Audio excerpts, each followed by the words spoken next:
পৰ্যায়বৃত্ত তালিকাত ধাতুসমূহ। ধাতু বা অধাতুসমূহৰ বিষয়ে ভালদৰে জানিবৰ বাবে আমি আধুনিক পৰ্যায়বৃত্ত তালিকাখন জনাটো অতিকে প্ৰয়োজন। পৰ্যায়বৃত্ত তালিকাত মৌলসমূহক সিহঁতৰ ধৰ্ম অনুসৰি কিছুমান বৰ্গ আৰু পৰ্যায়ত সজাই ৰখা হৈছে। হাইড্ৰজেনক বাদ দি পৰ্যায়বৃত্ত তালিকাৰ প্ৰথম বৰ্গৰ এই মৌলসমূহক ক্ষাৰ ধাতু বুলি কোৱা হয়, কিয়নো এই ধাতুসমূহে পানীৰ লগত বিক্ৰিয়া কৰি তীব্ৰ ক্ষাৰৰ সৃষ্টি কৰে। পৰ্যায়বৃত্ত তালিকাৰ দ্বিতীয় বৰ্গৰ মৌলসমূহক ক্ষাৰ মৃত্তিকা ধাতু বুলি কোৱা হয়, কাৰণ এই মৌলসমূহৰ অক্সাইডবোৰ পানীত দ্ৰৱণীয় আৰু পৃথিৱীৰ বক্ষত সহজে পোৱা যায়।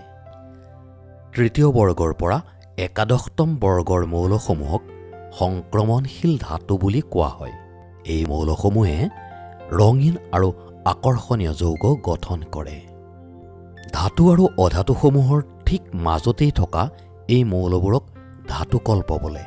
এই মৌলসমূহে ধাতু আৰু অধাতু দুয়োটাৰে ধৰ্ম দেখুৱায়। 14 বৰ্গৰ পৰা 17 বৰ্গৰ এইকেইটা মৌলক অধাতু বুলি কোৱা হয়। ইয়াৰে 17 নম্বৰ বৰ্গৰ মৌলসমূহক আৰু এটা নামেৰে জনা যায়, সেইটো হ'ল হেলোজেন। অধাতুসমূহৰ গাতে লাগি থকা 18 বৰ্গত থকা মৌলসমূহ হৈছে সম্ভ্ৰান্ত গেছ। ইহঁতে কোনো অন্য মৌলৰ লগত বিক্ৰিয়া নকৰে, কাৰণ ইয়াৰ বহিঃকক্ষটো ইলেক্ট্ৰনেৰে পূৰ্ণ হৈ থাকে।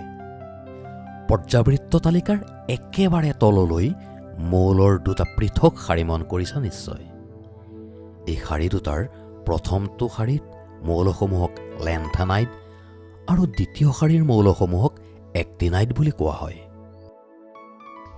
এয়াই আছিল পৰ্যায়বৃত্ত তালিকাৰ লগত তোমালোকৰ একে চমু চিনাকি। এতিয়া পৰ্যায়বৃত্ত তালিকাৰ কেৱল মাত্ৰ ধাতুসমূহলৈ মন কৰা। এই ধাতুসমূহৰে কিছুমান ধাতু অতিশয় সক্ৰিয় ধাতু, কিছুমান অতিশয় কম সক্ৰিয় আৰু কিছুমান মধ্যম সক্ৰিয় ধাতু হিচাপে গণ্য কৰা হয়। পৰ্যায়বৃত্ত তালিকাত বিভিন্ন মৌলৰ অৱস্থান সম্পৰ্কে কিছু কথা আয়ত্ত কৰিব পাৰিলা নিশ্চয়। ইয়াৰ পৰৱৰ্তী সমলটোত ধাতুসমূহৰ ভৌতিক আৰু ৰাসায়নিক ধৰ্মৰ বিষয়ে আমি আলোচনা কৰিম হওক।